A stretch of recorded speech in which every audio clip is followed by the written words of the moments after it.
Hello, everybody. It's me, Six Ferris, here again for the pilot's manual. On a half episode, before we get into the frames properly, I have a few guests with me today to discuss all the GMS stuff and the universal systems, weapons, and frames, because they're hard to talk about alone. Uh, I have Riley, aka Longs MD, consultant on a field guide to Infocane, and the creator of the Far Field Transmission Log. Hey, Yeah, and Magdalene Smiley Face, who created the LCP for OMDI and the Far Field Transmission Log, and a longtime GM, and is essentially co-creator of OMDI at this point. Howdy. Also, the one who edits these videos when they do get edited. Yeah, that's me. So, we're here to talk about GMS mech systems today, right? So, do we just want to hop into it, or do we have anything we want to say about GMS? hmm? Just that even though they're like the universal items that you can get without any expenditure of license points in any particular place, they can still be very handy further on down the line. So similar to the Everest itself, it's not something that you should feel like you need to get rid of immediately just because you have license points. Yeah, LL12 Everest is real, and it broke into my house and beat me half to death. Still my lunch money. Yeah. So starting with the systems, let's get into the CompCon class assistant unit. Two system points, an AI. Um, I don't think I've ever seen anybody actually ever use this. Well, Yeah, it's because kind it's of a. Sorry, you first. I was just gonna say because it's an AI, it has the advantage over an true NHP in that it won't like become unshackled, But it doesn't so have you don't have to any worry about that. mechanical benefit beyond just you can get out of your mech and let your AI do some work. Yeah, that I mean that is the mechanical benefit, but it immediately relies on you uh playing by ear a lot, or alternatively like having points in talents where it makes sense for you to not be in your mech. Yeah, like So like one Black talent. Thumb. Yeah, so just Black Thumb, actually. Just It Black feels a Thumb bit like actually. a stopgap from like Technophile, right? Because you could just take Technophile and get basically a CompCon for free at the first Yeah. tier. Yeah. So if you want to invest in other talents but still want the flavor of having an AI friend, because I feel like honestly a lot of the GMS stuff can just be flavor.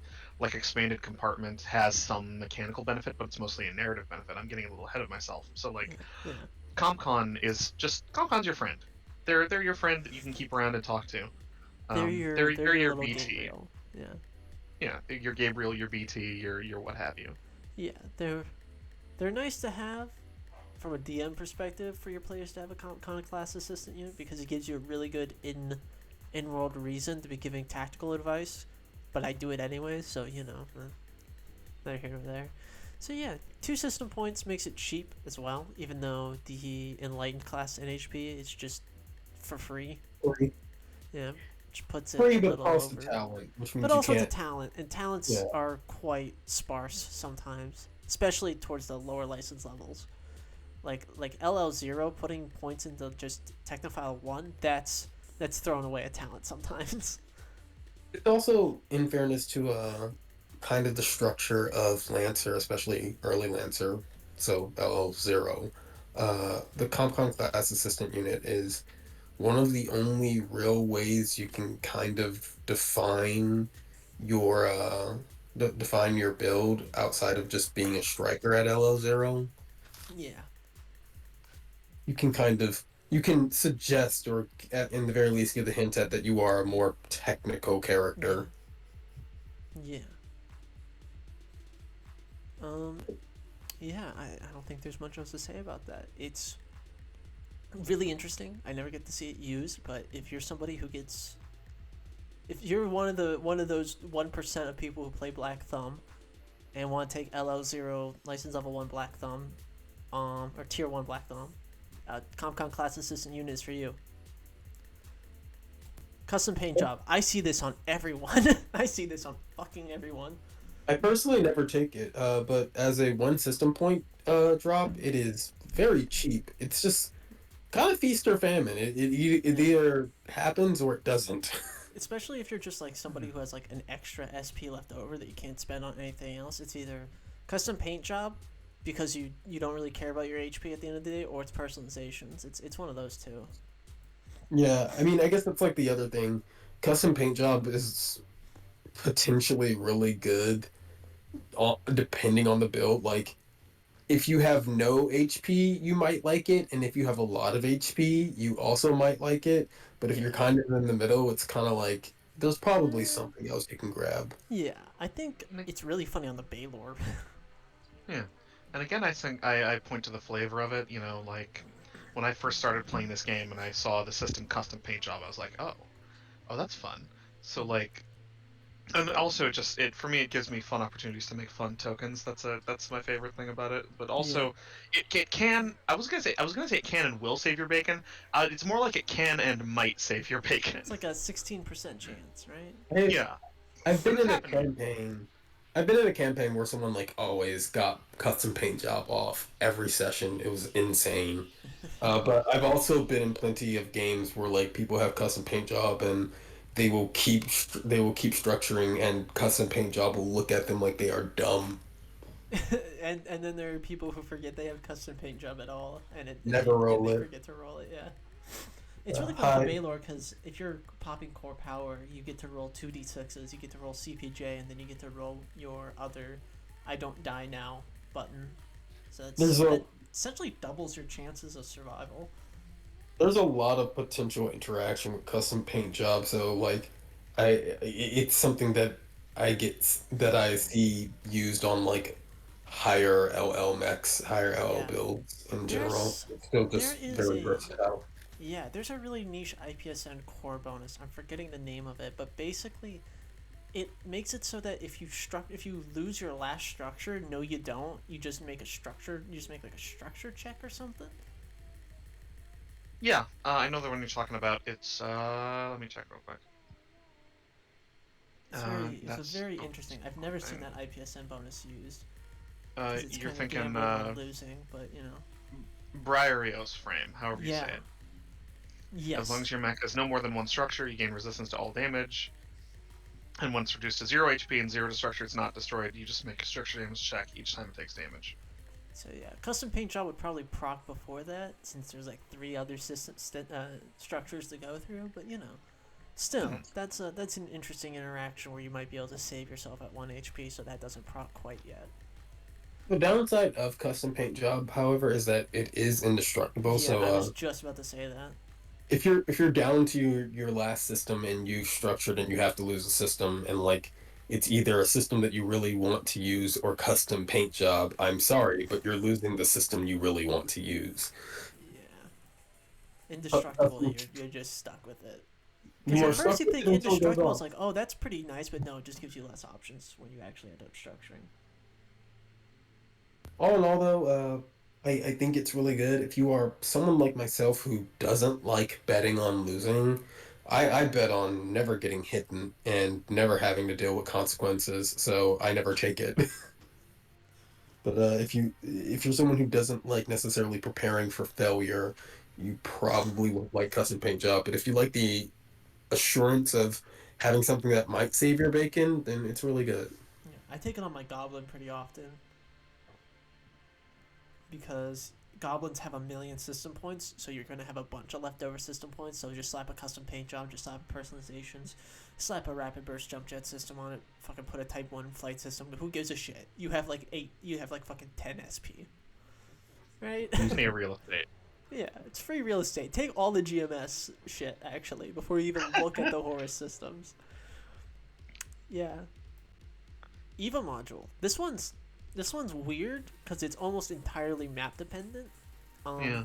it's one of those systems that you will take at some point, but you just like swap it in. Like if you're taking CPJ, which is one system point, and you're being told, hey, you're going to be in space, you're going to be underwater, you just take off custom paint job, you just slap an Eva module on it. You know, it's just like a something that you need to fill, unless you're It's like really tight for system points, and then it becomes really annoying that you have to put this on. yeah, it Very easy is. 1 SP, so it's not the worst It's not investment. often. I know Blackbeard would run into that problem at license level 3. Mm-hmm.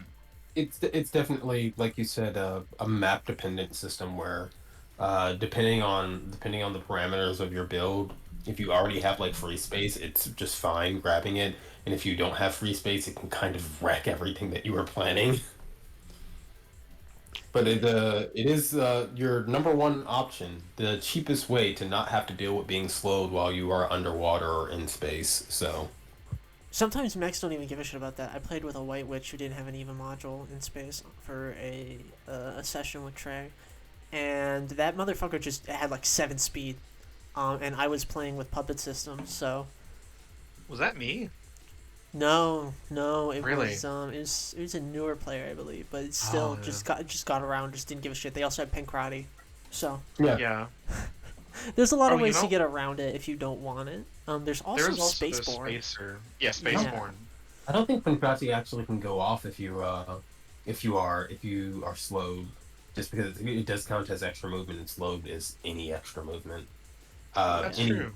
any extra movement that you are trying to trigger, I yeah. should I specify. think maybe Shaka let him because he didn't know that we were gonna be in space. Yeah, that's fair. That makes sense. But yeah, it is not bad. It's just kind of dependent. Yeah, it's dependent. And I don't even like Spaceborne gives it some flavor because you get one for free, similar to how you get a free CompCon with taking Technophile. But man, I never see anybody take Spaceborne except for fucking Esme. Um, I, I don't really, I haven't seen it pop off quite yet. I don't even remember what Spaceborne fully does, to be You know, honest, because I've never it gives used you a it. free Eva module, and then around the second tier, it lets you control the direction in which you get knocked back if anything like forcibly shoves you. I mean, I've seen it. this is a bit off I've the seen it. topic. Yeah, I've seen a bit of Spaceborne. It seems to, from my perspective, be popular among CQC people who are typically otherwise slow Yeah, in total speed, not from status effect. But yeah, yeah, I've seen it. I've seen it, but it's kind of it's in a similar boat to a Black Thumb, in which you are going for a very specific kind of build if you are taking Spaceborne. yeah. It feels like the Lancer Long Rim talents were just trying to fill in some gaps. Very niche gaps, which I like about Lancer. There's a lot of really niche things you can do in this game that aren't always like, they're just really interesting. I kind of want to. The problem is though with these niche ones is that they almost feel like they want to be used in a campaign setting, and I'm stuck running a bunch of one shots and West merges, so I feel like I get less use out of them. That is like definitely an aspect of it. I do think certain talents and certain systems for that part are kind of specific to like being either really good in a West March environment or being really good in a campaign setting. Yeah, In the campaign that I played uh, before the one I'm currently in, EVA came in handy a lot, and one of our players was like dedicated to Spaceborne, so mm-hmm.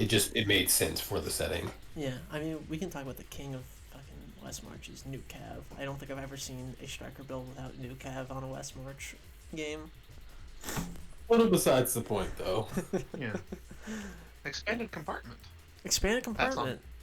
Uh, You know what your my mech. opinion on expanded compartment is? Best sandwich filler. Yeah. I'll elaborate. It gives you space for an additional non-mech character, size 1/2, right? So Mhm. basically, you could have space for another person. That almost never comes up, I find, unless someone is destroyed, their mech is destroyed, and you have to give them a taxi ride. But you know what it is good for? If you have spare SP and you've already got CPJ and personalizations, it's the lettuce. It's your iceberg lettuce in your Yeah. system sandwich. There's Yeah. a I actually did see this thing get used mechanically once. By a morning cloak, who had expanded compartments, and they were trying to escort a human VIP from one side of the combat to the other. The morning cloak shoved them in their expanded compartment, and then popped their core power and started teleporting across the map. Um, the VIP came out with brain damage, but mission success. Good lord. typical of a morning cloak build, really. Uh, but no, I think I have my own classification. You say sandwich filler, but I think of there are a couple of systems in GMS that I kind of think of as uh, not exactly fodder, but like ritualistic sacrifice. Like, oh, I've structured and I'm losing a system. Well, good thing I have this system that doesn't have a lot of mechanical benefit. Yeah. Yeah, that's a sandwich filler. Yeah, It yeah. just takes up space, and you can get rid of it if you don't want it. You can take Perfect the for lettuce off your burger. goblins. My goblet has a Exactly. backpack for people on it. Terrifying. Uh, I what's wish very that actually sorry, yeah, continue. I wish that expanded compartment could, and like a couple of other of the systems that are here could have more mechanical use, but I think that's ultimately something that would be very dependent on like GM and like the encounter they're building, things like that. There is a niche way of using expanded compartment where it's a poor man's CompCon assistant because you can just hand control over to the person in it, and your mech is impaired and slowed rather than the usual AI pass off, which I do believe is just impaired while you're not piloting. I think no, your frame isn't impaired unless you're not in it. Period. I believe is how it works. So if you pass it off to an AI but you're still in it, I think it's fine. I can't quite remember, but yeah, poor man's AI. Get your meat friend in there to actually pilot your frame for you. Then Black Thumb.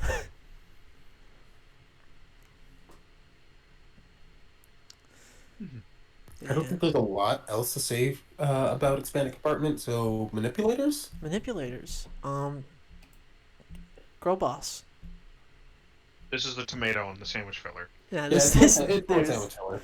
this is nice for hackers specifically if you want to interact with your Omni hook while in combat or in your mech, I guess.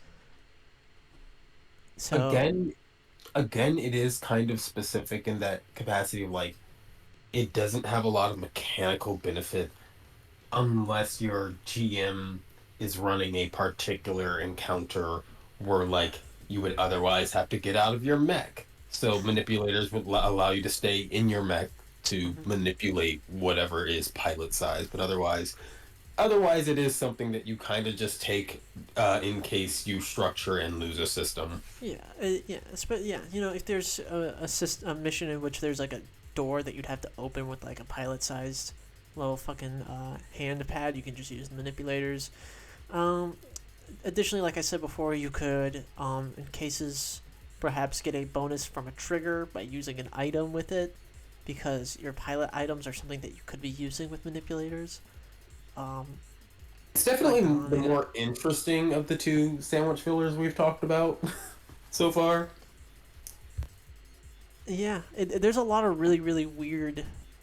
It's all like contextual with manipulators too. I think expanded compartments has a very specific context. I think manipulators has a lot of weird different contexts that it's applicable within. A lot of weird So interactions, yeah, yeah. being creative with it's fine. I know that personalizations like directly says you can get a bonus based on you get like a D6 based on the personalizations of your choice from the GM. But I mean, you It, could also use any of these like primarily narrative systems for that exact same purpose. Honestly.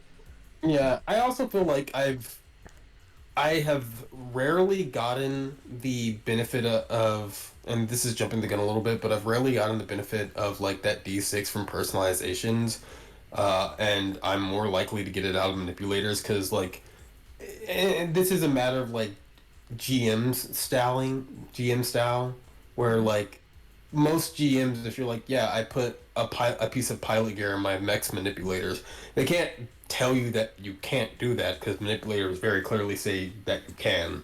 Mm-hmm. But like a GM can easily be like, no, I don't think your personalizations is good enough for that D6. So Yeah, personalization's a little too ephemeral sometimes. But pattern A Jericho deployable cover. We're moving on to the ones that have like direct mechanical benefits. I this is like a weird thing where like I definitely see it early on more than not. Less Mm-hmm. so like in a Westmarch server because everyone wants to be a Striker in a Westmarch server. Everyone wants to deal damage, and very few people care about like support or defense. But yeah, like the deploy cover is good. Yeah, it's only size 1, which means it doesn't benefit usually the people who really like it's really good for a hacker, like described before. If you're a Choma, if you're a Miss Lungma, you know, you can throw down a Jericho deployable cover and then peek around for your hacks because hacks don't really care about cover; they just care about line of sight. Um, and you can protect yourself from most weapons except like arcing, but even then, still applies. It lets you kind of chill until the Berserker runs avalanche charge directly into you. It's good for. It's also like good depending on the encounter, and I can't say that's like true for all deployables, but like especially for this deployable, if you are in a mission where you need to hold down your position for an extended period of time, then yeah, this system can be a very handy tool. But if you have to move at all during the mission, during that scene in particular, rather, you're not going to get a lot of use out of this because it's not like it moves with you or anything. Yeah, I mean, you can pick it up again as a full action, but like at that point, yeah, it's nice that there are two separate deployables that you can place in any like configuration as long as it's adjacent to you. Yeah. Which ironically gets more benefit from bigger frames, but it's only size 1. So I suppose in an example like you're playing a Drake and you got like 2 extra system points somehow, you can grab a Jericho deployable cover for your friends. If you're like, no, I don't want to drop the bunker. I want to drop a Jericho. Who the fuck is Jericho? Jericho was a city. Oh. Yeah. Yeah. Huh. That's kind of fucked up when you think about it, actually, now. Sorry. The walls will come tumbling down. I guess you did, in fact, drop those walls. I did, in Yeah. fact, bring that wall down. Ooh, Parody there's the smoke pattern A smoke charges. charges. Yeah. Early game infiltrator's best friend. Yeah, it is. It is just more. It's similar to cover. I mean, you do have like soft cover, but its big thing is just being able to obscure. And since it has both a grenade and a mine form, it's kind of it's good regardless of the kind of mission. If you need to move around, you can throw it out as a grenade. If you want to hold still, it's not going to be as good as having deployable cover, but it's still going to make you less likely to immediately get shot for being out of position. Yeah, I also like to use it. I also like for my rollings, I don't let enemies draw a line of sight through it. If they're outside of it, typically. I mean, you can still shoot people in it, but they have the soft cover, but you can't draw a line of sight beyond it. That's usually what I like to do with it as well to give it some more utility. Because honestly, I think that makes it good. Because, Definitely a home technically, roll. because this is a system, it's not. It's the soft cover it gives you. You can't actually hide while within. Yeah. That's definitely a home rolling, but I think it's a home rolling that more people should do because I do like otherwise think it doesn't have as much utility as you'd want it. Yeah, And it feels a Lancer little really- underpowered sometimes. Yeah, Lancer is definitely a game where like positioning and control over control over that positioning is very important. So I almost feel like the smoke charges should be better. But even if you aren't using home rollings, they are still useful. They are the little brother of the flash charges from Morning Cloak, which are fucking amazing. Flash I hadn't- charges are hilarious. I hadn't looked at those properly until Magdalene threw one in my face, and I was like, man, this is fucking amazing. This is probably what smoke charges should do. Everyone Yeah. talks mad shit about the morning cloak, and I'm just Not the sitting Morning here Cloak, like, the Metal Mark. Sorry, I misspoke. okay. I also talk mad shit about the metal Mark, but its license are good, just not the frame. Everyone talks Everything- mad shit about SSC in general. I think they deserve it when I say full action invade, and suddenly my Morning Cloak is on fire. Teehee. Tech actions. Yeah. Then there's the pattern also- behind purpose. Yeah, I will say one last thing about the smoke charger. Since it's a mine, it benefits from Iskander, so Iskander can just throw this on their mech and just pop smokes wherever the fuck they want. Oh, Yeah. same with if we're talking about, I guess, talents and what's the grenade Demolitionist. talent? Demolitionist, yeah. Yeah, Throw these That came bastards with- wherever you want. yeah, that came with Solstice Rain, right? Yes, that's a solstice Yeah. talent. Yeah, Mhm. and then moving on to frag grenade, which is it's funny. I like frag grenade. Yeah, Yeah, they're I mean just that's decent what average grenades. the hex charges are just in fact an explosive. Yeah, It's good for like if someone's just outside of like the place you'd want to shoot them. For instance, if they're like behind a wall, you can't technically shoot them. Just roll a grenade at their feet. It's funny. yeah. What are Run they gonna do clear. about it? Grunt clear. You are so right. The thing with mines though is that you need to have the talents that let you throw mines. Otherwise, they are really, um, they're really annoying to get into a place that is actually good. Cause they have to be dropped in adjacent valid space as a quick action if you don't have anything that bolsters their range, right? And Yes. with the hex charges, the mine is more damage efficient, so being able to drop that is it's very good.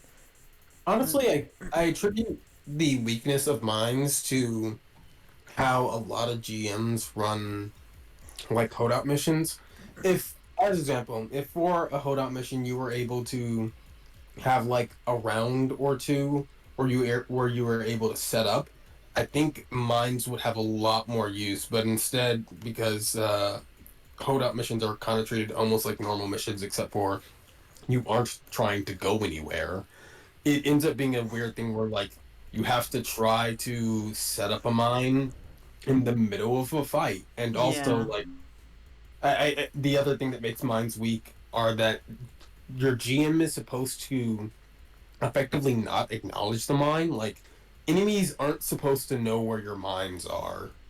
But I don't think I think something that some Lancer GMs struggle with is that they will see the mine and they will go, "Why would the enemy walk into it?" And it's like because they don't know it's there. That's the answer. yeah. But if you don't approach combat like that, then mines can feel very weak because just enemies will It's always stay away from it. They'll have no reason to go towards it, and you don't have a good chance to set it up unless you were. which still has combative utility if you want to reroute enemies away from certain choke points and have making them go the long way around. Because technically they can't be detected until they make like a systems check as a quick action. Yeah. Um, but technically, since they have the hidden status effect, technically enemy characters know that the mines exist. They just don't know their exact location, Mhm. which it is pretty shitty that uh, GMs won't just walk into the mine, just take an L. Yeah, it also like to your point of like it can have the tactical benefit of like forcing people to kind of reorient themselves and go a different path. That is also largely dependent on how a GM designs a map. If Yeah, and A lot of GMs make really big open maps where a mine sitting in the middle of it's not going to have much impact because you still have a whole bunch of space to go through. So like yeah. and that's like a problem across anything that has a mine version of itself. Mm-hmm. That's just going to be something that you're going to run into. So if you really want to use mines, you definitely want to have like the talents for it or the mech for it. But otherwise, the grenade forms of things are still typically very useful and very worth having. Yeah. The frag grenade deals the exact same as the mine technically with demolitionist. Like it deals a 2d6 damage. I mean, like that's a once per round thing, but you know what I mean. Um, there's one last thing I wanted to say about this. Oh yeah, the player mines are just not cedar mines. It's so funny how much better NPC mines are compared to player mines because I as a GM can actually have them invisible. I can't technically hide um I can't hide mines that players place from myself as much as I'd like to make them invisible somehow to me, but that's just a limitation of like VTTs, I suppose. Yeah, I mean, it goes back to like what I said, where it depends on the usefulness of mines is going to depend largely on what kind of GM you have and if that GM can like understand the intent of something without necessarily immediately looking at it as a way to like be against the player. Yeah. Mine will be Uh, better with better GMs. yeah. It's math dependent. It's GM dependent, and that's the poor story of all tabletops. Sometimes is that there are abilities and whatnot that are dependent on a GM playing ball. Um, and some don't, but I still think Mhm. it's worth taking. I still think the Iskander does some funny stuff with it. Mhm, Um, mhm. Thinking about the million IQ Iskander TP grenade that saved Parthenon's life, or sorry, Chris Longkeep's life. Yeah, that shit was so funny. That shit was I so just sat funny. on that and I was like, oh no, and then I went, oh yes. Massive place. And that was a map where there were choke points, so that's another map detail. But let's move on to personalizations. And I speaking think of GMs not playing ball, here's personalizations. it's personalization. I think personalizations is a system that is very easy to look at as a sandwich filler system because I mean it's 1 point, it doesn't really do a whole lot. We already talked about how like that 1d6 that you can theoretically get from it is very like unlikely to happen. But as someone who is a big fan of glass cannon builds, that 2 HP, It comes in woo, clutch. You feel it. you miss it when it's gone. You go from being a goblin with like 8 HP to being a goblin with like 10 HP, and that's like getting hit by an assault 5 times versus 4 times, which is pretty nice sometimes. Okay. Yeah, you have to think about it from the map perspective. You technically have 4 health bars. Sure, you don't want to treat it like that, but you have 4 health bars, and it is the difference between a total of 32 HP versus 40 HP. Yeah, and this is it's funny when combined with the IPSN core bonus that just gives you plus 5 HP because that's like plus 7 HP across the board. And you can get easily to like 30 HP as a Blackbeard with that, like license level 3 even. There are ways to definitely pump up your HP, and even if you're not in a glass cannon kind of build, having something that just is more HP is really good. If you are running anything where your HP is effectively a resource, there are tons of build like that want to eat a lot of damage. So yeah, personalizations are great. Very flexible, can be basically slapped on any mech you want it to be on. And it lets you put cool things on your mech, even if you don't get the narrative bonus from it in the form of an accuracy. It's still cool. You still get to Yeah, make your mech more yours, which I you think could. is like the most fun in Lancer is making mechs that are properly yours, even if you are just using like all the core license of one 3LL build. Still. I've been playing Lanta for a long time, and it's interesting to think how stuff like expanded compartment and custom paint job and personalizations have changed over time. But like what we got to is a good like distillment of the mechanics for it. Yeah. RBJ. Everybody loves the rapid burst jump jets. If you want to fly, have the benefit of flying, but you don't necessarily want the have to deal with the heat of it. Rapid burst jump jets, I guess. This I thing argue it is. Sorry, you first. this thing makes the reinforced cabling on Blackbeard kind of pointless. It's really it's 2 system points, and so is reinforced cabling. And reinforced cabling comes with both the fly as a free action. When you're doing standard movement, but it has to be in a straight line, you have to end next to cover all those requirements. And RBJ is just you hit the boost button, you get to fly. No fucking limitations. Just do it. No limitations, no heat. I mean, it's definitely good. Um, in fact, you can if you have like the room to spare, it can even be better than a EVA module because while EVA module's big thing is that you cannot is that you won't become slowed from being in like a 0G environment or a low gravity environment, underwater or anything like that. If you are not someone who cares a lot about a lot about extra movement from things like skirmisher or hunter, you can just take rapid burst jump jets instead because sure, you can't boost while you're slow, but this lets you fly when you boost, and you're not slowed in those environments if you're flying. So, Yes. but yeah, It's a cute little workaround. It does its job. If you're, I would say if your GM likes putting height differences in their maps, this can be an essential mobility tool. Yeah, I had a Morning Cloak who RBJJ'd over to a character. They were like on one size character. There was like a gap between the two of them. There was the flat, and then they were both up on size 3. They used rapid burst jump jet systems to run up to them, skirmish them, and then use the skirmisher movement to actually get on the platform, so that they didn't fucking fall. mm-hmm. It's not fair to say that it's free. I mean, it is a 2 system point drop. Yeah. But the other big thing is that it does eat into your economy. You very specifically need to be boosting in order to get its benefit. Yeah. But if you can deal with that, then it's a great little tool. Yeah, and especially if you're like playing a mech that is gonna be boosting anyways, like it's a bit redundant on something like a Nelson because a Nelson ignores difficult terrain already. But if you want to be able to fly over gaps, then RBJJ on a Nelson is. I mean, you're just gonna be doing what you're already doing. You just get to do it better. Mm-hmm. Yeah, stable structure. I've never seen this. I've never I've seen never this seen before. it. I've never seen I it. I maintain and will maintain to my dying day that there is no case in which you are making a save against force movement where this would be useful. Yeah, I don't even know if there are any NPCs that make you make saves to avoid being knocked back. I think they just knock you back.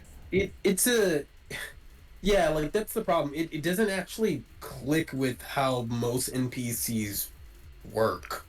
And worse than being that, there are the things that you can get from IPSN, or the things that you can get from talents are just like significantly better. yeah, they just let you ignore it. Ignore it or control it. So like I don't know why anyone would take stable structure, and I don't think I ever actually have seen anyone take stable structure. I saw somebody take it sandwich once and then they filling. realized that they could never use it. Yeah, this is sandwich filling, except for that it's expensive, so it's just bad sandwich Yeah, filling. it's like gold leaf lettuce. It's expensive and it doesn't even taste that good. You know? A point. I did say that that a lot of the things were universal and worth taking, even in the future. This is not one of them. This one breaks. Think This of- one's the fucking worst. We spit on I can stable think structure. of one use. Wait, I can think of one use case. Okay.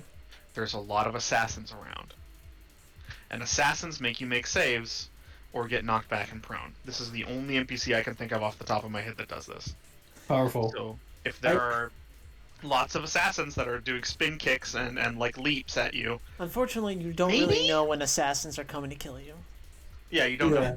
I will say that like, even though I don't think stable structure is good, I like that it's in the game, and I like that it's in the game very specifically because a kind of a balancing niche that Lancer has, where Lancer is full of what I can only describe as mechanical traps. Like, there are some options in Lancer that are just not really good. It's just Ever. like Pathfinder. If you take it's kind of a mechanical trap. And I don't know that it's meant to be like that, but I like that it is because it kind of teaches you to think critically about your options. You I think when you it's- become better at building things. I think when it's done intentionally in certain systems like Pathfinder 1E, it's really annoying and I hate it. But in Lancer, where it's mostly just a symptom of there being so many systems that some of them are redundant and some of them are bad, and there are so many mechanics interacting with one another, I think that's good. I think that's more interesting, because it's not like things are out there to get you. It's just that you need to think about them a bit. You know, that's a I bit don't different know. from systems I have beef with. Fucking looking at you, D&D. Stormbreaker 3 is definitely out to get you. Stormbreaker 3 might be out to get you, actually. Stormbreaker in general. Tactician is out to might get you. also be out to get you, Tactician's out to get you. Both of those are pranks. but both of those were fucking pranks They're from Tom funny and Miguel. pranks. Fucking leadership dice are also pranks, except for that it's only your teammates pranking you. I don't know. Give your teammates dice to do something specific and then watch them ignore you Man, it's like I'm playing 5e Bard all over again. all over again. We're coming All into over like again. one of my favorite GMS systems. Can we talk about it? Yeah. Turret drone. I just I need to love double check that. Yes, I was correct. Okay. I said Tom and Miguel, and I couldn't remember if I got their names right. Yeah, I forgot. Because I keep calling them Abaddon my entire life, you know? Christ. But no, I love fucking turret drones. They're fucking funny. They're so fucking funny. I got into a fucking heated discussion with my players about turret drones because they kept trying to convince me that you could take a reaction to you attacking. No, it's never for you. It's never for Yeah, you. they didn't accept that. They're just like, no, it's the turret taking the reaction. I'm like, the turret isn't a character. The turret It's part of using your system. It's linked to your computers. It's Yeah. your reaction that's being used. The turret doesn't have a reaction. While the turret itself can't make reactions to you attacking people, they are still very good because Still very good. you effectively get the turret attack reaction for every turret you have. You can't do the turret attack reaction multiple times in the same turn, but it can go off multiple times. Despite how Lancer words it, technically speaking, is intended so that it can go off multiple times within a round, just not on the same turn and not from the same turret. Yeah, the turret drones essentially each have a unique version of the turret attack reaction that can be that doesn't follow the repeating rule because they are not considered repeating. Yeah, this is like another weird niche of Lancer where there are several like systems and talents and what have you where the rules are as written are not necessarily rules as intended, and turret drones is one of the ones that kind of fits in there weirdly. As rules are written, you would assume that you could only ever get turret attack once, but as rules are intended, it does go off multiple times. In fairness, it does also say it can be the reaction can be taken once for each deployed turret. The words are there. That's just not entirely clear, and you have to reference other rulings to make it fit together properly. But it does make sense eventually. GMs who don't read carefully hate turret drones. It's basically a better autopod. Don't take autopod. Take turret attack. That is a hot take, but in fairness.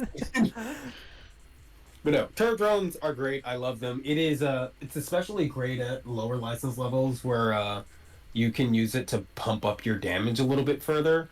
Because sure, you aren't making attacks, but you are getting like automatic hits. So like, if an enemy is like on their last 2 HP and your friend attacked them, and they don't go down, use your turret drones. As long as they don't have like 3 armor, the turret drones will just clean it up. Yeah, I was about to say, there's 2 downsides to the turret drones. 1, that they're unique, and 2, that punching through armor is going to be a big issue. This is why autopod's bad as well, is that you do little damage, it hits automatically, but like half the characters you actually want to be pumping damage into, just fucking ignore it anyways.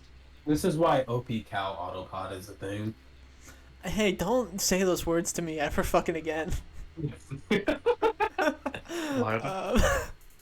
Limited 3 isn't that big of an issue if you're pumping into engineering and you can restore those limits, so that could be considered something that's a downside, but I don't really consider it one. It's also great with like Drone Commander. Sure, you won't get your limited charges back, but like Drone Commander for the Shepherd drone ability at like tier 1, that's an easy early game build. Yeah, and I think these can be dropped.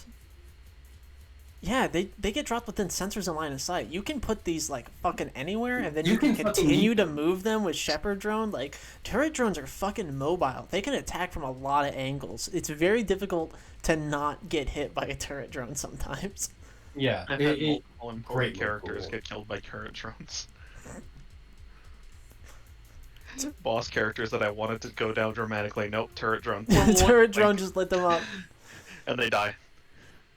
You just gotta impose the I'm too cool rule where non-player characters can't actually finish you off. You just remain on 1 HP. I feel bad about that though. I have to, even if it's an ignominious death or whatever. I have to give it to him. Like I don't know. I'm a it big makes fan it of anti. funnier, Yeah, I'm a big fan of anticlimactic deaths. Like, you oh know. yeah, dude fell off and died from fall damage. Yeah, I'm just thinking that's like the Skyrim solution where a player can't be killed unless by player input, like fucking Parthenax. No, not Parthenax. The fucking Alduin. Just any protected character where they don't go down unless a player sneezes on them when they're Yeah. down in their down state. Uh, Project Shield. Type 3 projected shield. I see this a lot. Nobody uses it right. Nobody uses it right. No one uses it right, but it is a striker's favorite little tool. Um, But everyone ignores the part where it says all ranged and melee attacks that they make against you or that you make against them. Nobody I, reads that part. I use type 3 correct. I use type It's 3 correctly. in my mind, mixed with someone's singing. Mixed with the soft cover you get from Skirmisher, if you throw this on a sniper while you run up on their scout, it's really funny because that's like 3 difficulty. Finally, the sniper Yeah. is not about to hit your ass.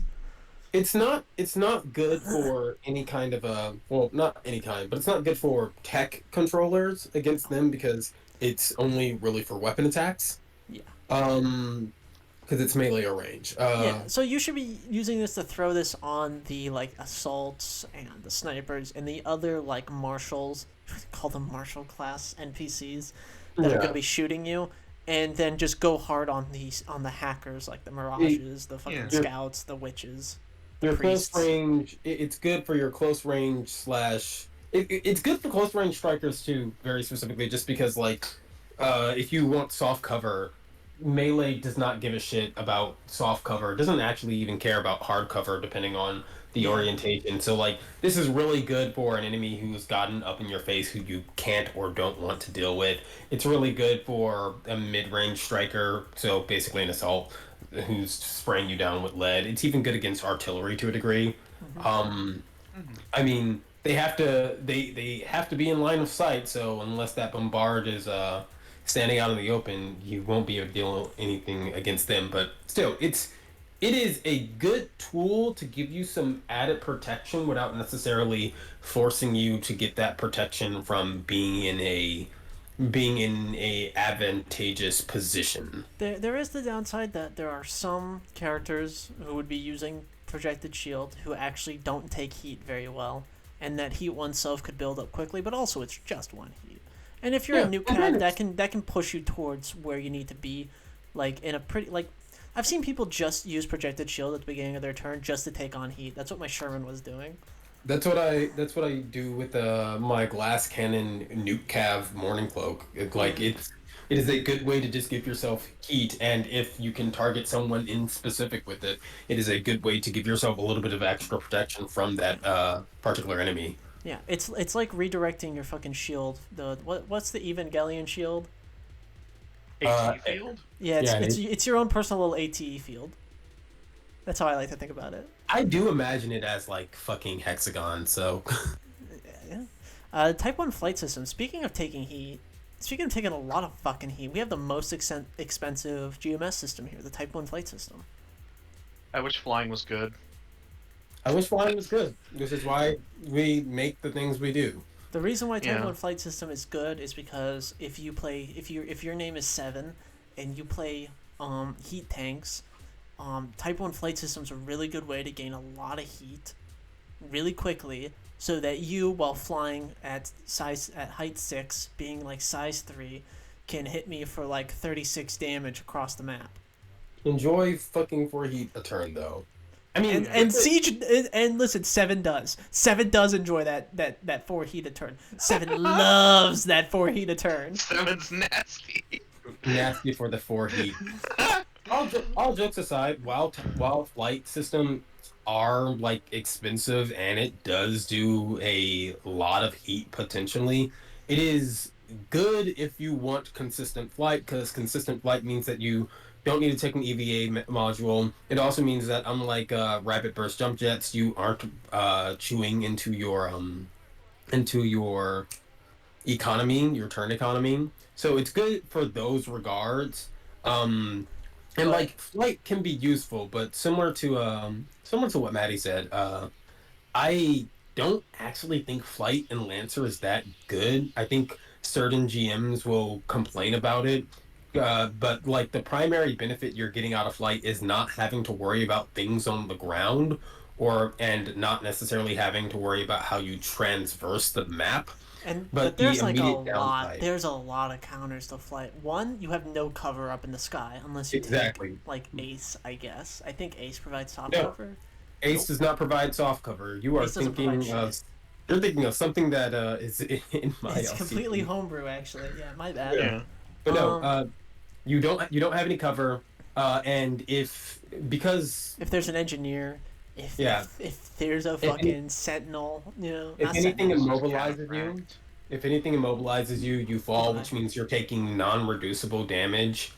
Like you're taking effectively AP damage based upon how far you fall. Flying is fun, but it is not nearly as good as some people try to suggest it. But if you want to But use Type One flight system just to get across difficult terrain by flying across it and just not maintaining that flight, you absolutely can. Yeah. That's kind of like the optimal way to use it, is in really small bursts without actually maintaining your height. Just go up a ignoring little and ignore difficult terrain, ignore gaps, Ignoring difficult terrain, ignore gaps, ignore height cover. Yeah, changes, yeah. ignore shit on the ground is like the big thing. And as Six stated, don't stay in the air because you will get just mowed down as everyone looks at you with your zero cover. Being a Everybody watches VTOL you is doing fun, your you know? Everybody's Um, watching you do your Aladdin remake. Yeah. And then sniper. Moving Christmas target. will be canceled. Santa was in fact shot down. Uh, Leaping mines from my cedar. the other thing to like note about flight is that for based upon like the core rules of Lancer, you cannot like maintain a grapple while you're flying or things like that. So like your options become very limited while flying. So like don't stay in the air maybe. Yeah. hmm. Yeah. Is that all the GMS systems? That's all of them. Or are we gonna Alright. move on to We gotta GMS move on to weapons? weapons. Yeah. AM. Oh my god, the anti-material rifles first. Coming up first, this gun fucks. This gun fucks. It's like, hey, take a fucking sniper rifle. It's It's accurate. just a sniper It's armor rifle. piercing. It's loading in ordnance, but like range 20, like it's fairly balanced. 2d6 damage. I have no complaints about it.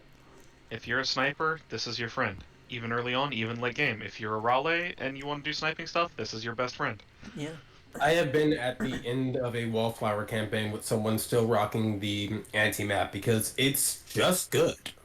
Yeah. I mean, it gives you an off turn to do system stuff if you want to as well, which I feel like Striker Brain doesn't let me have an off turn sometimes, but having an off turn is like fine. Especially I if you're think playing a rally that just lets you reload for free on your off turn. Yeah, I think that's an important way to think about like loading. It is instead of treating loading weapons as like this thing to avoid because oh you have to waste a turn stabilizing. Instead, you should focus your build around like the benefits of the stabilization. Yeah. But no, Word, the roll and anti-mat is chamber. great. Roll chamber is a funny tool. It is Yep. a heavy rifle, which means not every mech can field it effectively, but And that's okay. That's It's okay. okay if mechs don't have heavy mounts. I don't want to hear it. uh, I'm big Let's- beefing. I am tired of the hot take that frames are bad if they don't have heavy mounts. Goblin exists. Goblin exists. It's one of the most powerful frames in the entire game. It's devastating. Its command of the battlefield. It's fucking. I only missed it. I've been playing Goblin for like 3 years now, and I only missed my first invade like a week ago. Crushed my sense of self, but We're so confused. Everyone looked at you. it was like, Wait, did what? you just miss? I'm like, Goblin? And I'm like, this is embarrassing. This doesn't usually happen. Yeah, it's insane because goblins will hit even if they roll a nat 1. It's Yeah. crazy. It was a bombard with like 14 or 13 E defense. I rolled it like a nat 1 and then a 1 on my fucking. On my. Oh, I rolled double ones, then plus like 7. It was still short. It was but no, cruel. not a lot to say about the anti-mat aside from it's great. Take it. Yeah. Already moving on to the assault rifle. Reliable too. The assault rifle is a reliable weapon that does reliable damage. It sits kind of in like a weird place because the balancing of main rifles in Lancer is very specific. Like I kind of treat main rifles in the same way that I think about like cannons and nexus weapons, which is those weapons will typically not necessarily do a lot of damage, but they will oftentimes have like an additional side effect that makes them really Yeah. worthwhile. And main rifles are kind of like sitting in that same place where main rifles aren't like amazing, but they will typically have some side effect that makes them really nice to bring. In The, the case the of the the assault main rifle, effect. consistent damage. Yeah, the main effect of taking a rifle that makes them really good is crack shot. Yeah, it's definitely crack shot, but there are better things to crack shot on. Oh For yeah, instance, but the anti-mat. if you're like license level 0, crack shot 1, assault rifle. I mean, you could take AMR as well, but you know, like if you don't want to have to deal with reload, the assault rifle, it's also got a specific aesthetic to it. I think is nice. It's a nice little daka. A little milsimmy, you know what I mean? If you want to Hmm. feel like a Titanfall, grab an assault rifle. If you want to feel anime, let's talk about the charge blade. Oh, the charge blade. I've Yes, had a player blade. look me in my eyes and tell me this is the best weapon in the game, and then I fucking double structure them. Because they only had one threat with the best weapon in the game. Galatians 4:16, you became their enemy because they spoke the truth to you. Charge blade's fine. It's armor piercing is really good. It's a minimum of 4 damage on hit. It's a main melee, meaning it benefits from duelist. That's all good. It's it's just got solid small all around. range. You gotta go hard. And when you're In in fair- that range, I beat the shit out of you. In fairness, like that one threat isn't uncommon. No, it's pretty common. I just think that there are better weapons at range at threat 1. I guess amongst the GMS catalog, it is the best main melee if you really want to just barrage Daka with your swords, do spins and shit. Yeah. Look, Because double as charge someone- blade, barrage, it's pretty lethal.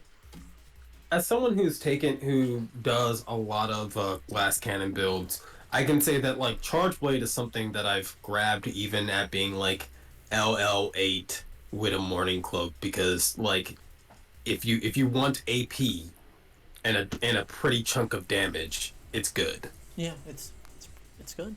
It doesn't even come with any. Yeah, it's just good. I think we're gonna find the first few of these that we talk about is that, and this is a good thing in general about the system. I think is that the default weapons are they're pretty good. You know, the GMS stuff is pretty darn good. I feel like when we hit stuff like the howitzer, and maybe the mortar, we'll have more to say. Or maybe I have opinions on those things. Yeah, the GMS weapons I'll say are all usually reliable and good, if not a bit bland. If you want really unique and interesting effects, you have to go to different license levels. Except for the thermal lance. The thermal lance is fucking wicked, but let's not get into that.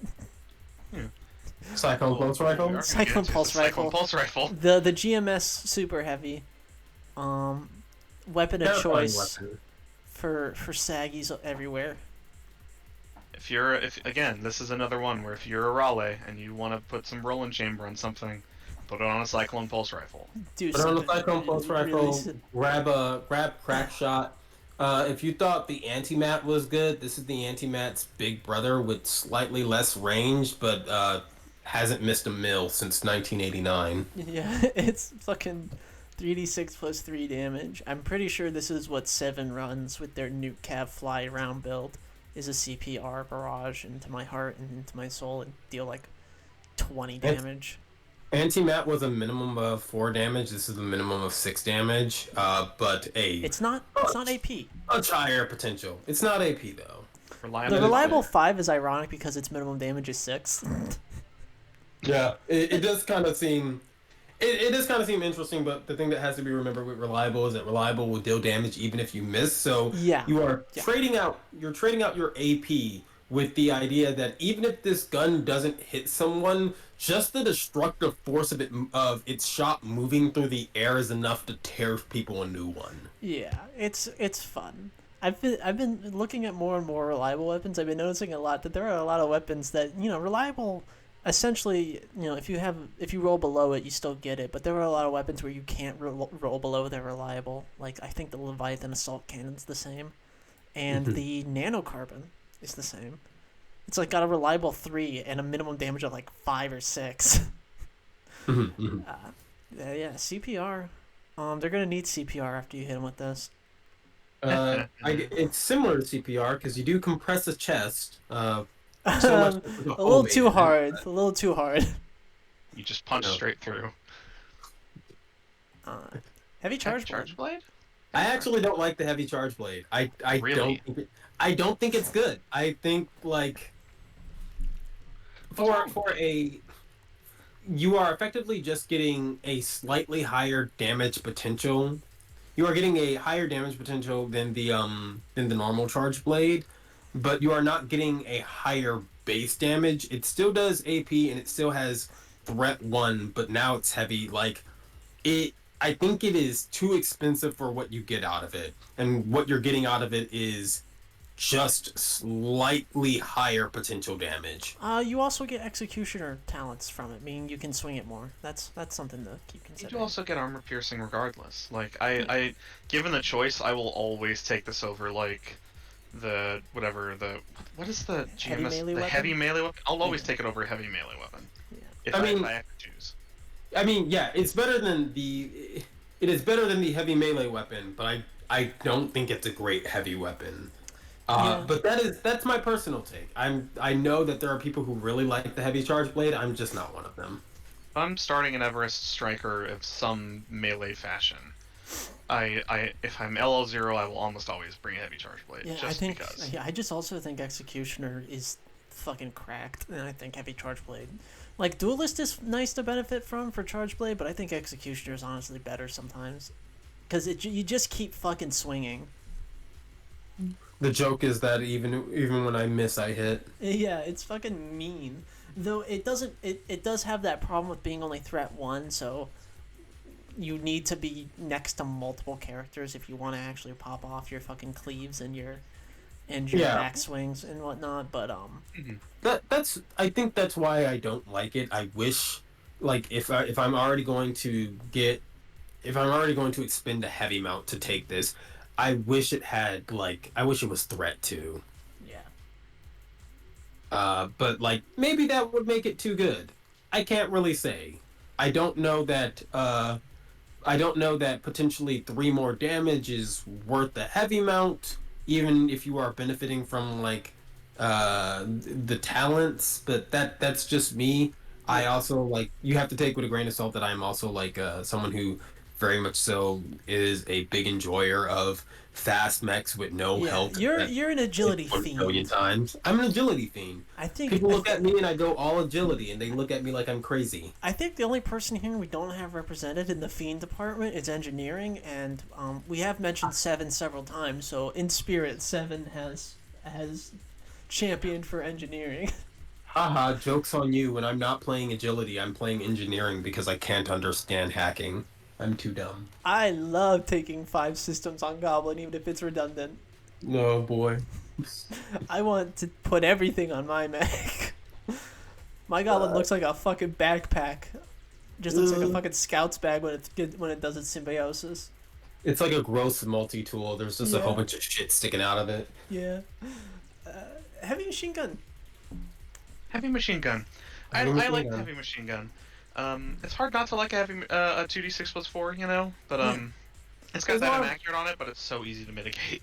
Yeah, inaccuracy is relatively easy to mitigate. In fact, like depending on what you're doing, depending on the situation, it is not uncommon to roll the heavy machine gun with accuracy. Yeah. So yeah, it's a fun gun. It's considered a cannon. That should tell you Which everything you need to know. Uh, Yeah, which is its biggest weakness is that it's a cannon.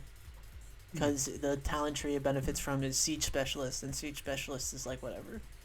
Like I said, cannons, nexuses, and nexi, Nixie. and main weapons. They are all like.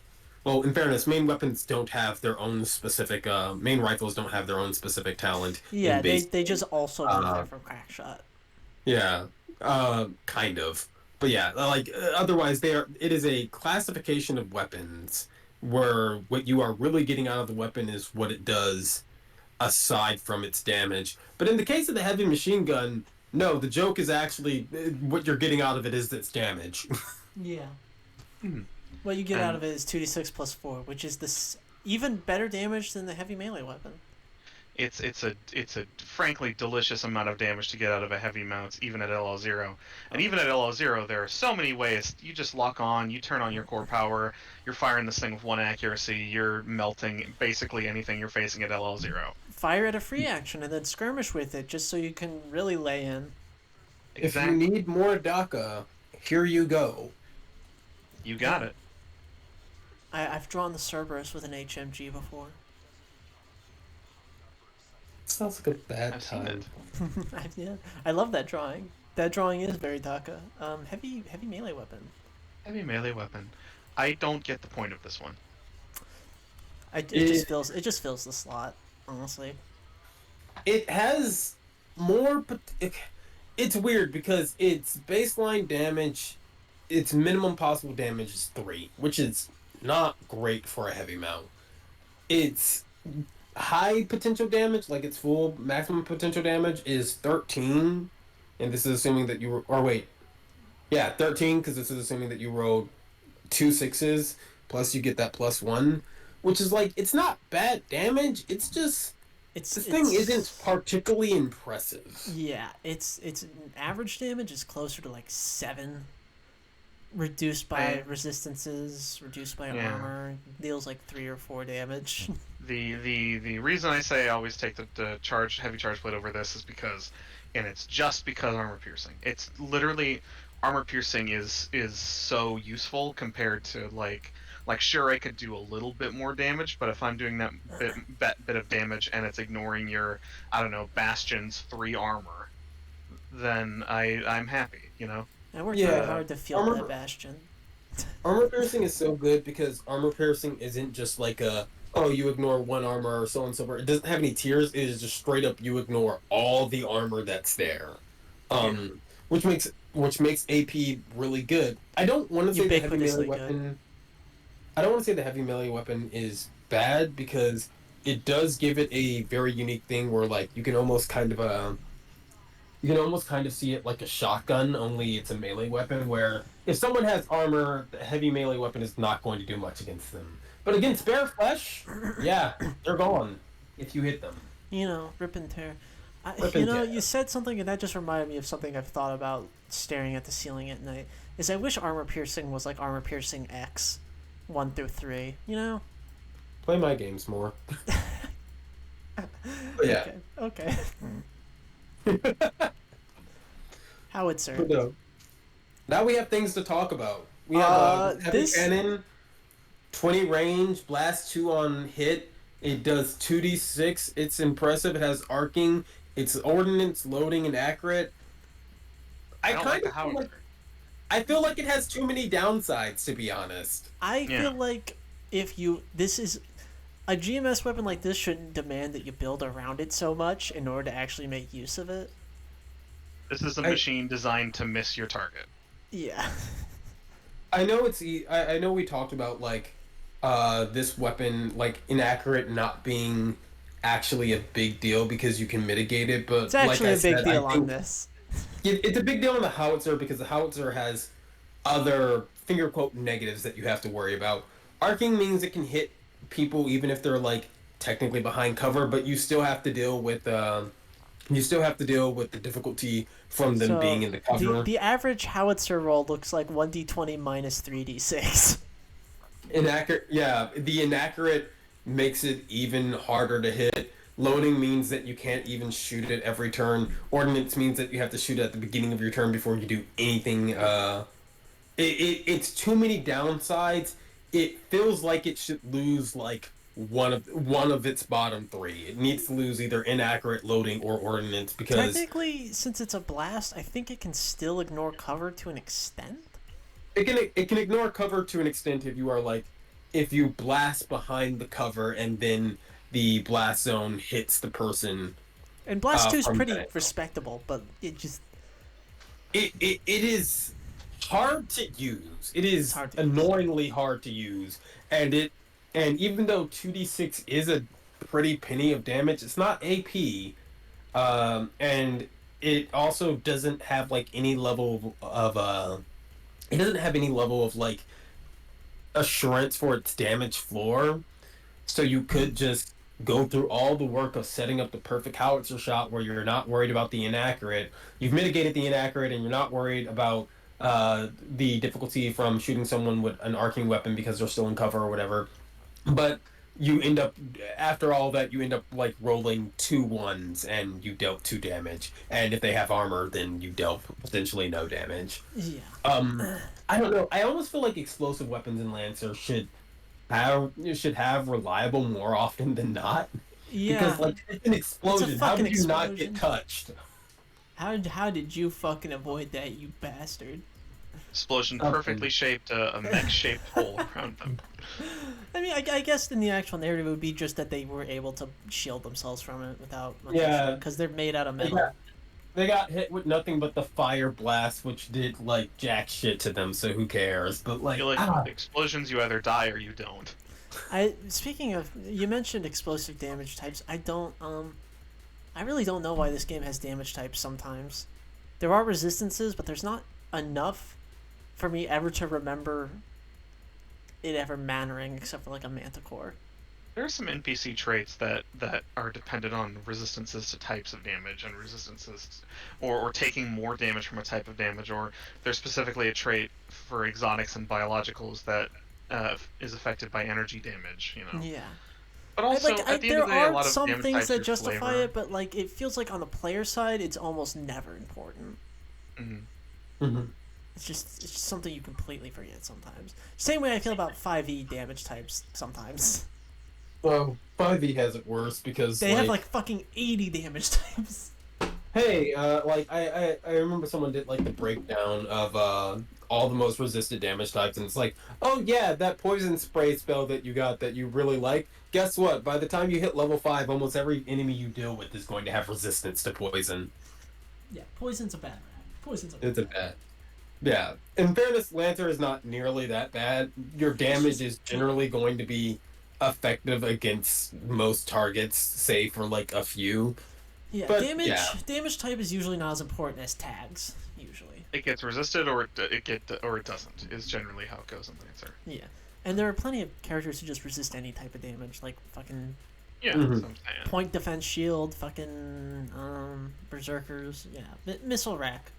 The Missile better Rack is the better howitzer. howitzer. Yeah, better It howitzer. doesn't- Ox- It doesn't Ox do. Howitzer, yeah. Yeah, it doesn't do nearly as much damage, but it also doesn't require a heavy mount like the howitzer. It only requires an aux, so you can put it on something else. Yes, it's loading, but like that's fine, baby. You can it fire still does 3 of these blast as a one. quick action. It's very funny. The missile rack is actually just good. Yeah. Put these on a flex mount. You have fucking 2d3 plus 2 damage on however many targets. You can just spray and pray. Put 6 I of these have, on the Yama. I have built Shaka's #1 most hated mech using just missile racks. Oh yeah, new sin. God bless New Sins. Oh man, I was looking back at those memes I made with the fucking missile rack. Yeah. Missile rack, missile rack, missile rack, missile rack. Yeah, I killed them with 800 New missile Sin's 9th level missile rack and Umkanto. racks. Release the bull, missile rack, missile rack, missile The rack, fucking missile rack. auto missile rack. cooler. Good times. Repeat. Love games. But yeah, no, missile rack is great. Loading by itself is not a downside. Just deal with it. It's a fun little tool that does good damage in a good amount of range, space covered, so on and so forth. The mortar, which is like the in-between brother of the howitzer and the missile rack. It's not as good as the missile rack. It's not as bad as the howitzer, and that makes me feel like why would I take this over the missile rack though? I don't know. It's What if you just main, wanted to but do? like I think there's like a thematic meme of you're like, okay, I have an ox mount, I have a main mount, I have a cannon, I have a heavy mount. I'm gonna take a howitzer, a missile rack, and a mortar, and I'm gonna fire all of them all the time. I mean, it's funny. The motor isn't loading, which I almost feel like the motor should be loading. It's really The funny other because two are a loading. mortar is the most specifically loading thing I Yeah, could think of. It's so extremely loading, but instead of giving it loading, they gave it inaccurate, which is like, why'd you do this? It has it has the same problem as the howitzer, which is that like arcing doesn't actually ignore cover. So unless you can arc it in such a way that it's hitting from behind the cover, then you are more often than not rolling this with like 3 difficulty. I'm gonna be real. I have never seen a mortar hit. Never in my life. This is the crawl rifle of cannons. Yeah. Well, the It's a crawl wizard's rifle's trick cool. designed to get you to waste a mount. Yeah, howitzer, missile rack, mortar. Take the missile rack. Take the missile rack. Nexus Hunter Killer. I see this a lot. My hot take on the GMS Nexus weapons are that they are not great aside from that they are smart. Like, you are not getting interesting damage or fantastic range out of them, but it goes back to what I said previously about, like, Nexus weapons in general and cannon weapons in general in I Lancer. think they're the only GMS weapons that come smart. They are, I'm pretty sure. Yeah, which makes them unique for the GMS suite. Nexuses don't really get amazing. Centimane's like whatever. Yeah, So Centimane on these Nexuses are bad because you already don't get an amazing benefit to them. So it does feel like most Nexuses in the game that you get in License are just straight upgrades from these. because cannons and Nexus weapons are so dependent on their secondary effect more times than not, talents like Citamine and Siege Specialist aren't actually talents to make the weapon better. They are talents to make the weapon more versatile. And because these weapons, in particular, because the Nexus Hunter Killer, and I'm sure we'll get to it later, but the other GMS Nexus weapons don't actually have secondary effects. They don't. They just kind of. They're not great. They're smart. If you want a smart weapon, here you go. But that's really all you're getting out of this. Yeah, and we can skip Nexus Light because it's the exact same. It just deals a D3. Essentially no difference, yeah. Yeah, Hunter I'm Killer. gonna talk about It's pistol. auxiliary, so you can spam it a bit more. That's about it. Yeah. Yeah. I see it on Manticore sometimes with the cat pistol to the Nexus Light, and when I say it, I see it on the Manticore sometimes. I think I saw it on Morty's build of the Manticore, then accidentally waiting to happen once, and that's it. Pistol. Pistol. The pistol is great. It's an auxiliary weapon that has actually pretty good threat, considering it also does reliable. Sure, it's not amazing damage, but it's just kind of good. It's great for killing grunts or reacting to enemies who have gotten too close and are trying to disengage. Yeah, I don't think I've ever taken the pistol, but I've never thought ill will of it. You can have 2 of them on a So little rude. Ox or a The flex, pistol's so you know? good. I think Dual it being a wield, triple CQB wield. gives it a lot of benefits, especially on later talent trees. Yeah. Like it's got like the same range as a shotgun. Like that's insane to me. I always forget that it's actually CQB. Yeah. It is, yeah. Yeah.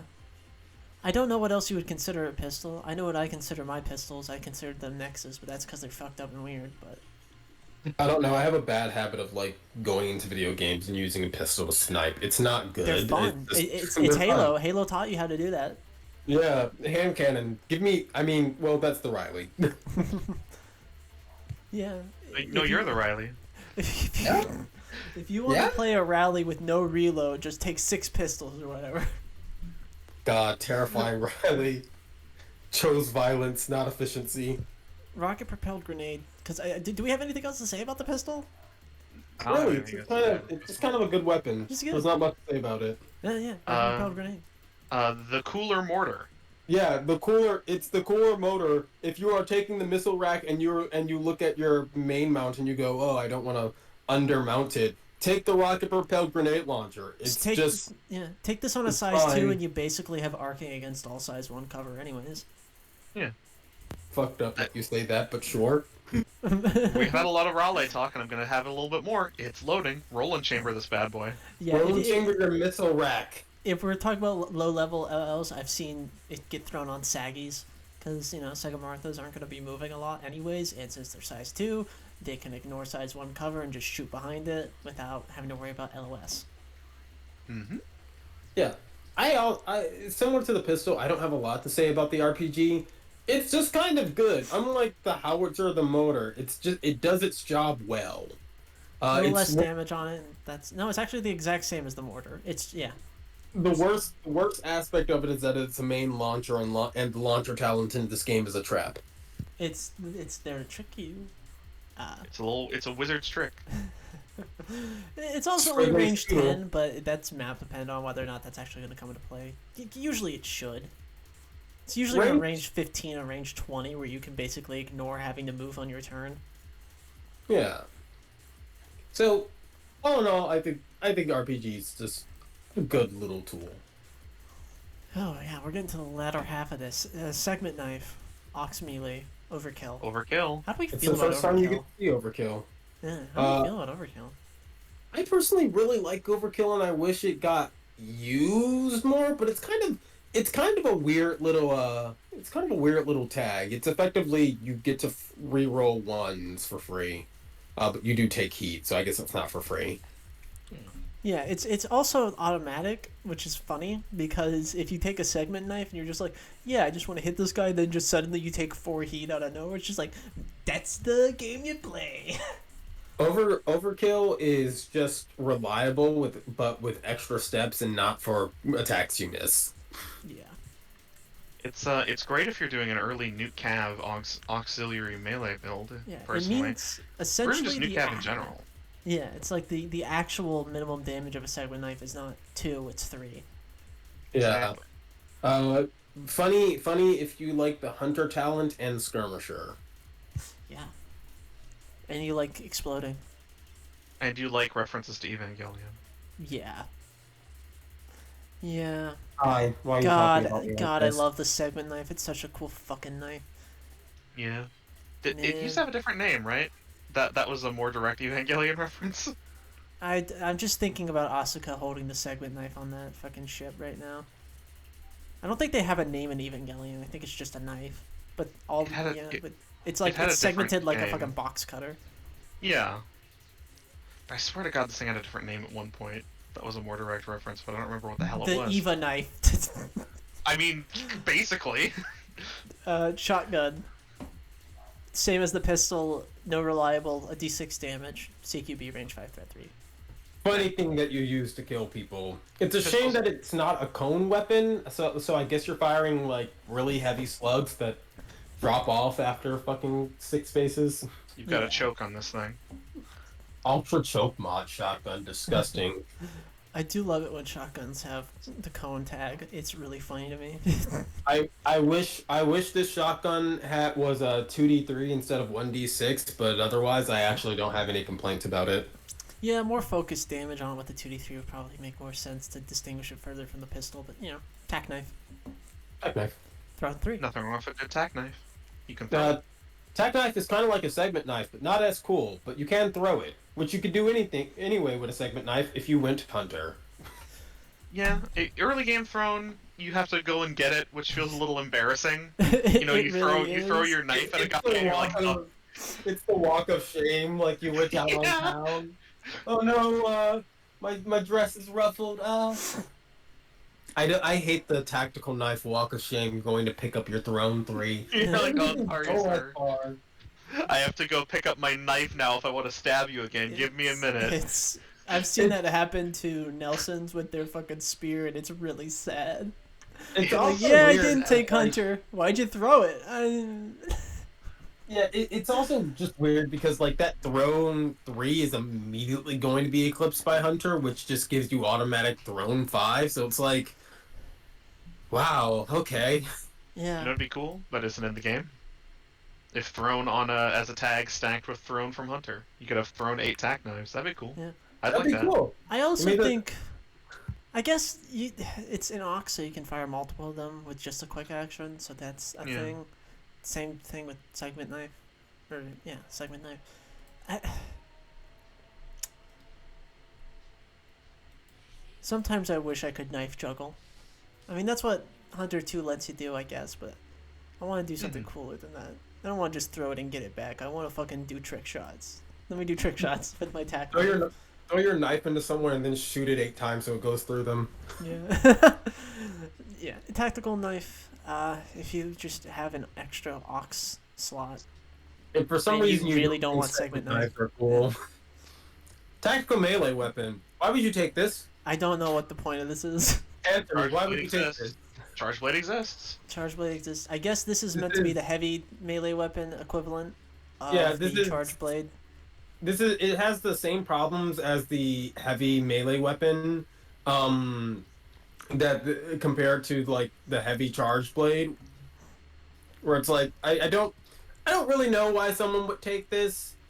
I guess it's like higher base damage, and again, it's a matter of if something is squishy, if something's all flesh, sure you'll do more damage, but also just it's not enough damage to make not having AP worthwhile. I mean, I guess max damage on this is enough to kill a scout in one hit.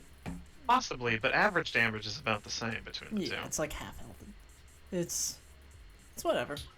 I think its big benefit is that since charge blade is very specifically called a charge blade, this is just called a tactical melee weapon. You can just have it so that your mech is technically hitting people with a giant book-shaped mallet. Yeah, it's more thematically flexible, I guess, and that's a Yeah. pretty good benefit in my book, actually. It's the pilot weapon of melee weapons. You know, it's the heavy signature of melee Yeah. weapons. Let me like can we finally get the thermal lance? Cause oh my fucking god, this weapon. The Okay, coolest let's get the weapon in thermal GMS lineup. Line 10, a d6 plus 3 damage, heat 2 self. This thing is early heat fiends, like fucking wet dream. It's, This weapon is for demons. this one is for fucking evil fucking people. And then there's the thermal pistol, but we don't need to get to that yet. Just a d6 plus 3, minimum damage of like 4, heat 2, can, I guess, theoretically, you could hit up to like 9 people, but you're usually gonna hit like 2 or 3. The thing that has to be considered with it is really just that line weapons don't. AoE weapons would be a better way to say this. Don't benefit from bonus damage in the same way that range weapons do. They get less of it. Yeah. Like from memory, it's like your bonus damage gets halved in the line, right? Yeah, have but spread about for everyone. Yeah. To my understanding. It's a little weird. So, but even without that, the thermal lance is still a funny tool. And if you have a mech that really wants heat for whatever reason, it is the earliest thing that you can get your hands on that will do that while also still kicking fucking ass. Yeah. Also, I call it pattern, not AoE. Yeah. That's my personal philosophy. Is I call them pattern weapons. No, I don't call them anything. I don't refer to them. The If you thermal don't acknowledge pistol. them, they can't hurt you. It's Yeah, like thermal not pistol is saying the a same. mechanic with a bear. Yeah. Sorry. Thermal pistol is the same, but line 5 with Thermal just pistol- two solid damage. It's nice. I love sticking the thermal pistol on with a normal pistol, Yeah. because then I react to you, and because they're on the same mount, eat shit. Yeah, that's pretty funny. And the thermal pistol doesn't give you heat when you fire it, so you can basically have like a little grunt killer because 2 energy damage is enough to kill grunt berserkers. Mm-hmm. Finally, thermal rifle, right? Yeah, all we have left is the thermal rifle, which is range 5, a D3 plus 2 armor piercing. It's the charge blade of guns.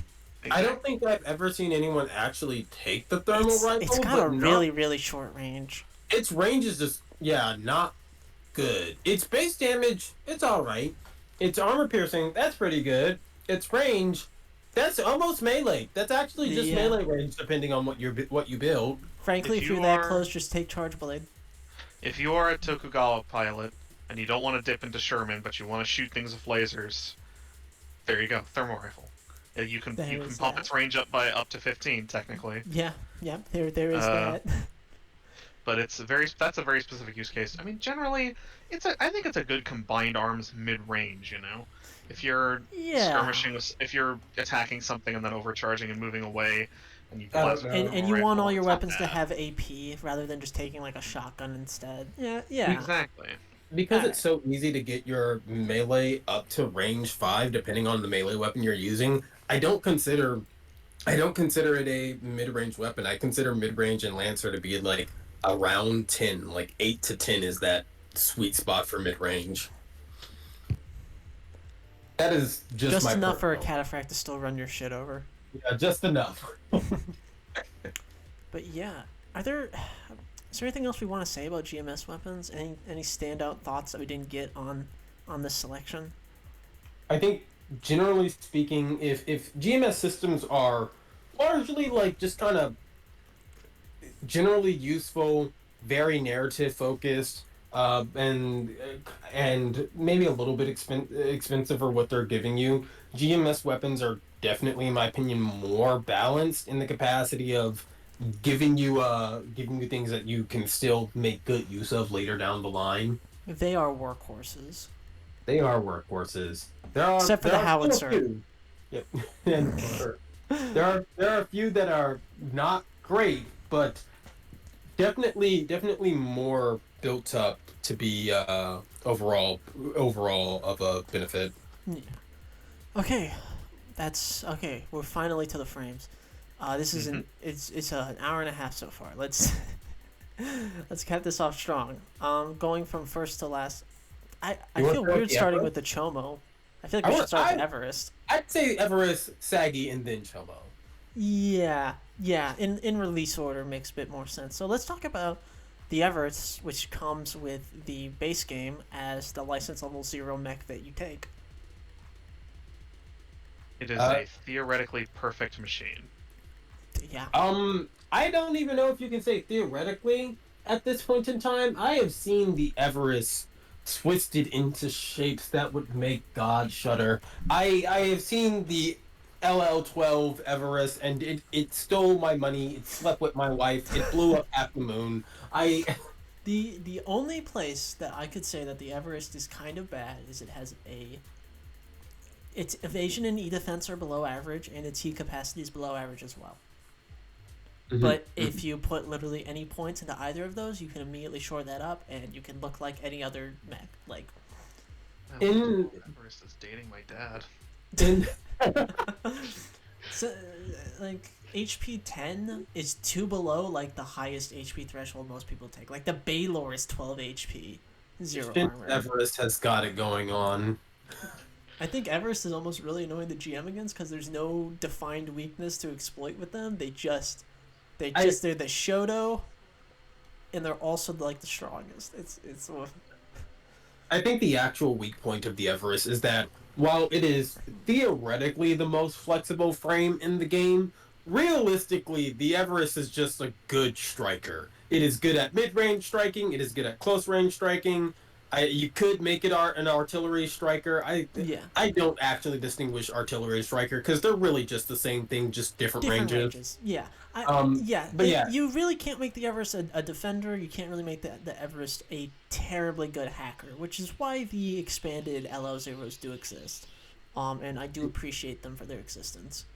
but no, what you're really getting out of it is that once per scene initiative is Yeah, crazy good. It's it's effectively just a free overcharge without actually eating into the fact that you need to overcharge, which means you can initiative overcharge and still have all your shit. It's great. it's really good. Mm-hmm. Yeah, Replaceable Everest. parts is also really strong. Yeah. Oh yeah. Never suffer for having used stress and structure as a resource. You never actually pay for it. Well, I You mean, just stress. You can't. Replaceable parts doesn't apply to stress, just structure. Yeah, you're but right.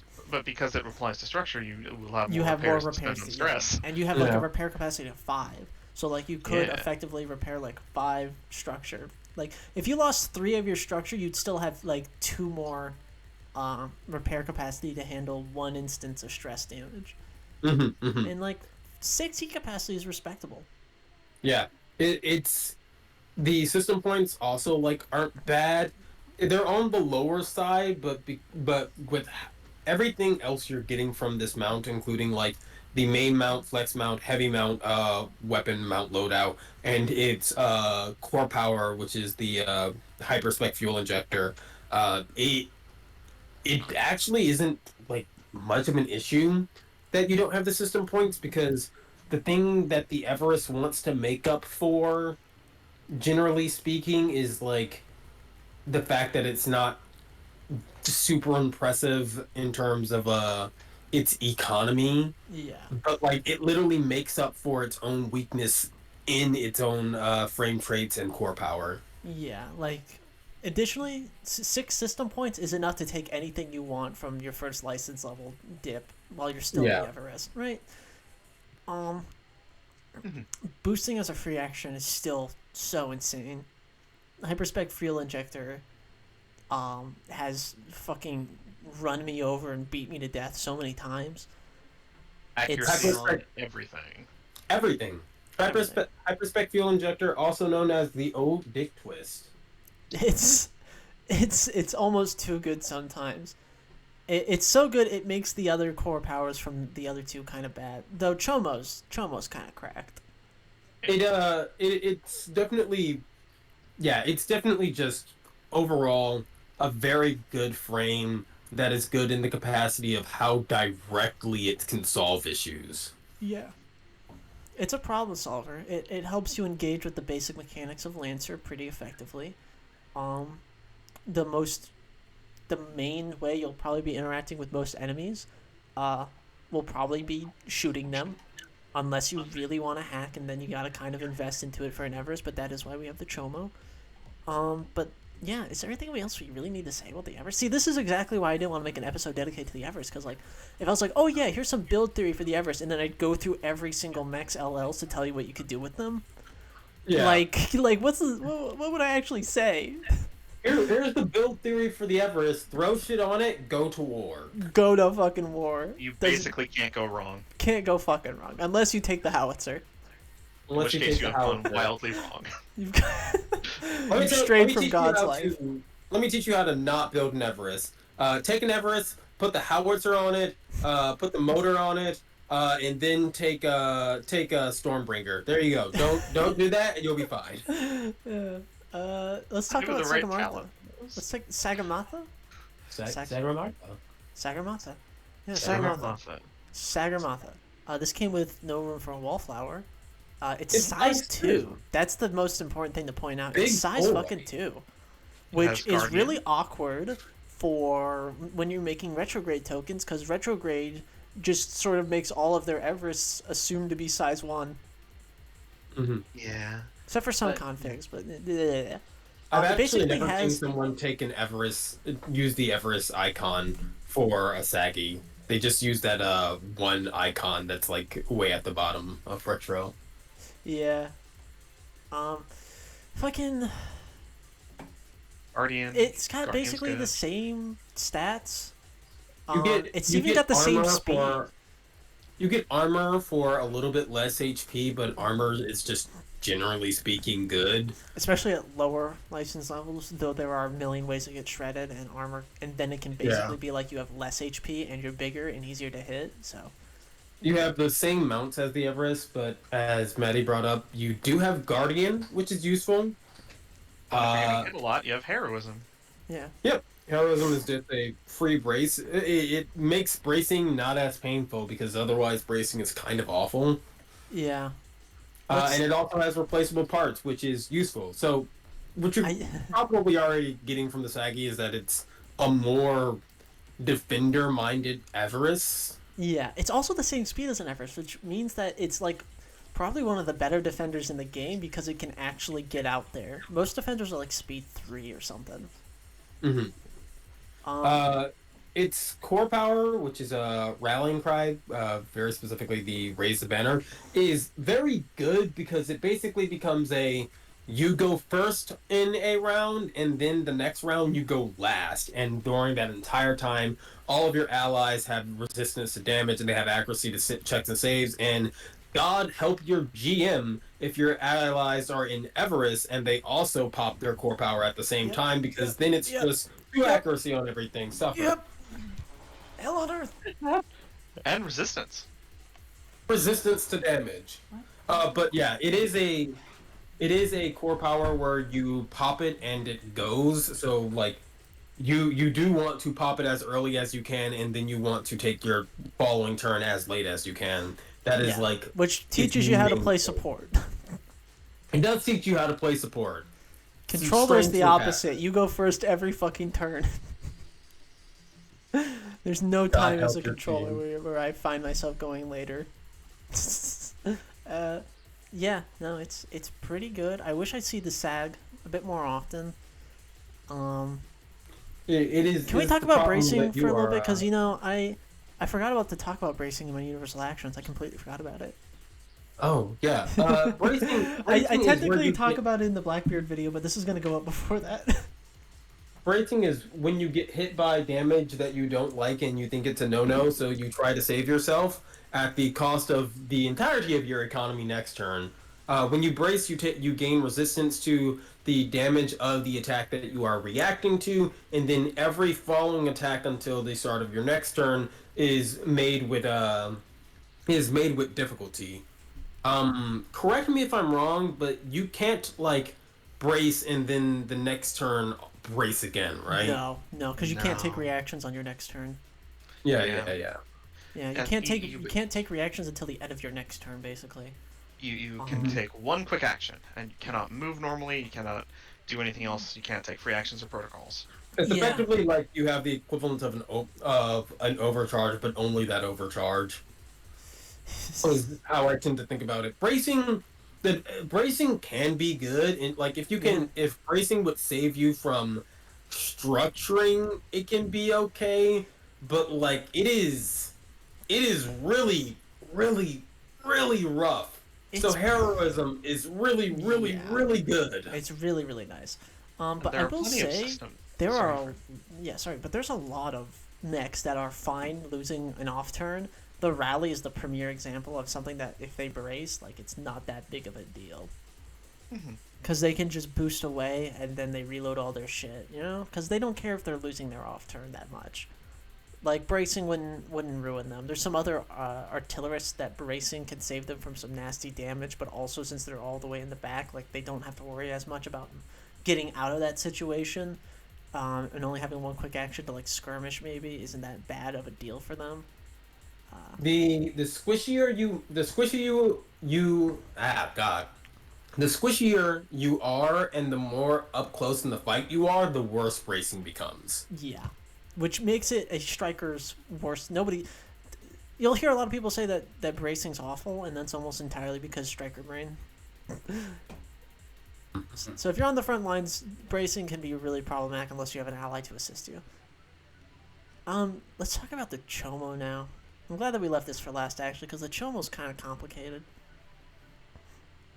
The Chomo has a little bit more system points than the Everest, which is only weird because as far as GMS equipment goes, you don't like have a lot of invades or anything. Nope. In fact, there isn't a single invade in GMS's baseline catalog, so Yeah. the The only thing Chomo's you kind get of is weird. your fragment signal.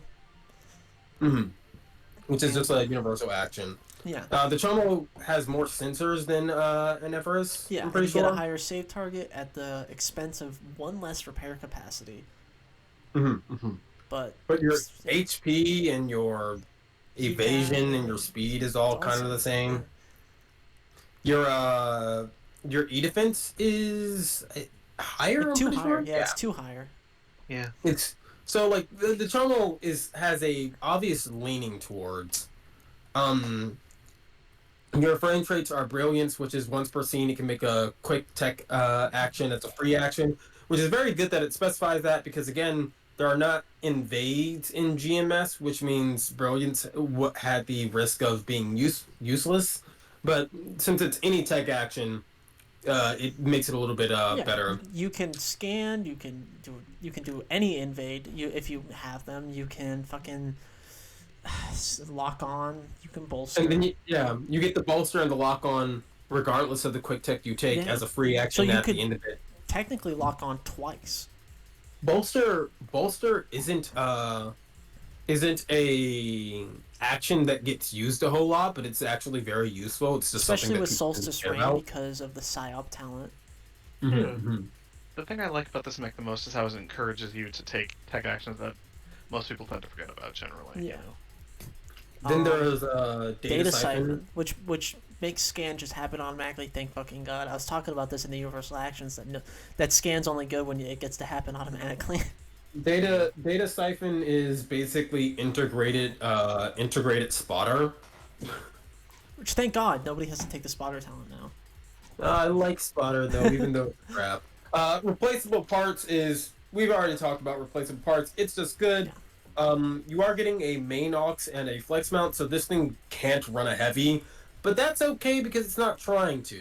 it's not As trying a to. passive though, it does get its own unique, So cannot be used anywhere else invade. I want to talk about these two invades because I'm the hacker rep. I'm the goblin boy. I want to talk about balance control lockout.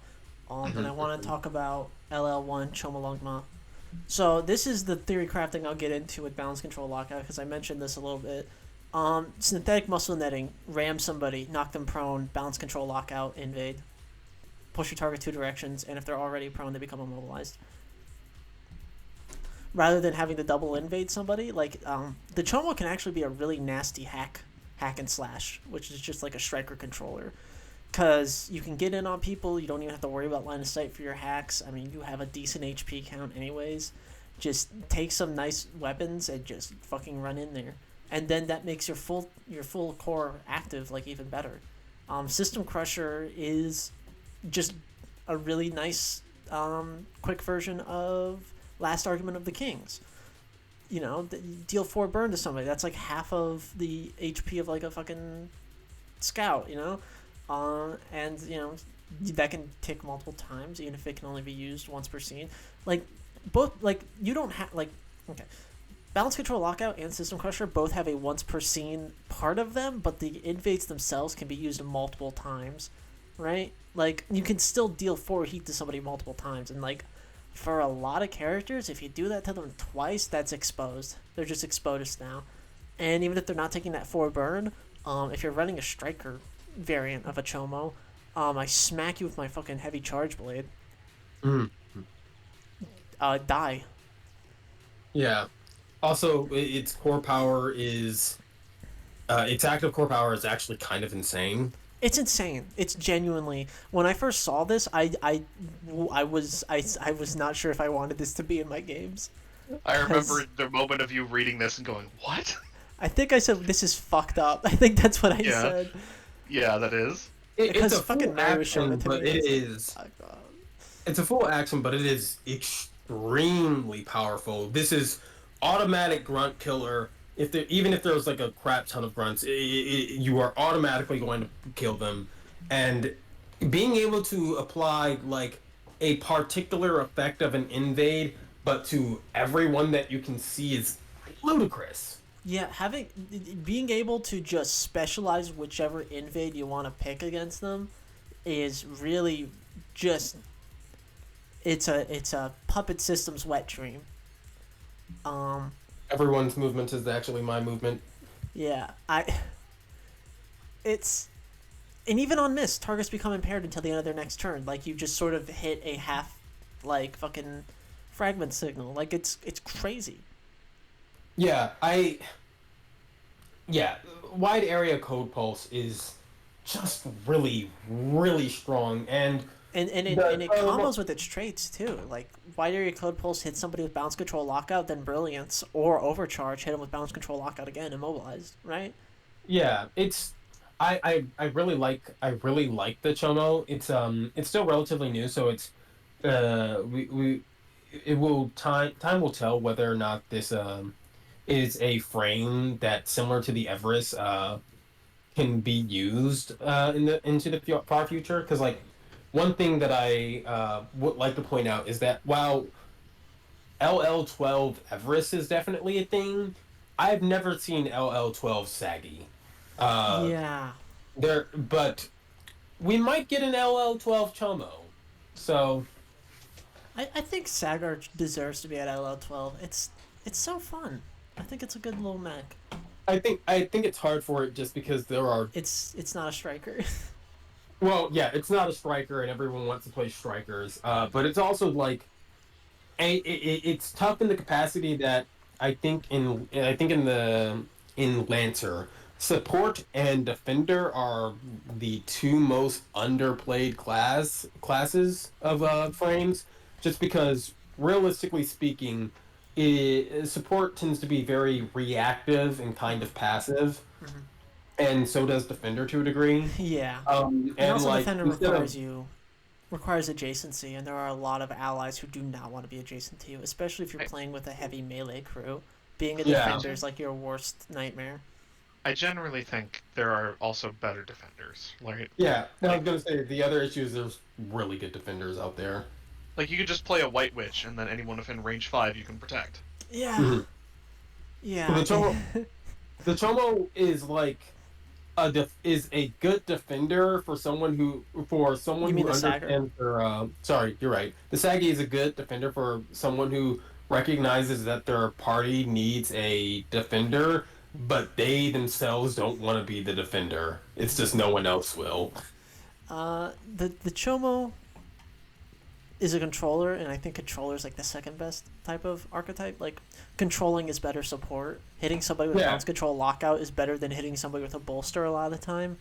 it is Um, always going to be better to like if the problem with support is that it's reactive, it's always going to be better to simply deal with the problem before it can be a problem than it is to try to recover from the problem happening. Especially since there are not a lot of ways to recover health in Lancer like in other class systems like D&D or Pathfinder. There is the I think the Lancaster can do that kind of, but it's Yeah, I really can. Yeah, the Lancaster it can do that, but like it's very limited. there's maybe like and I'm pushing it here. I'm being very generous here. There's maybe a frame from each manufacturer that can really do anything with support, but ultimately in Lancer, a lot of support kind of boils down to maybe it does something to protect your health, but more often than not, it's just giving you accuracy, Yeah. and that's not super interesting and doesn't always deal with the problem. The Yeah. problem might not be that you don't have a good chance of hitting them. The problem might be that they're invisible. Yeah. And invisibility there's I wish more supports could deal with invisible, but I mean, of course, Pegasus exists, I suppose.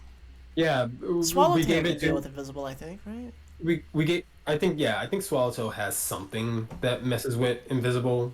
But yeah, it's kind of a weird balancing point. So it's probably good that instead of making a support Everest, they instead made a controller Everest, because that is just kind of the only other place that would be missing.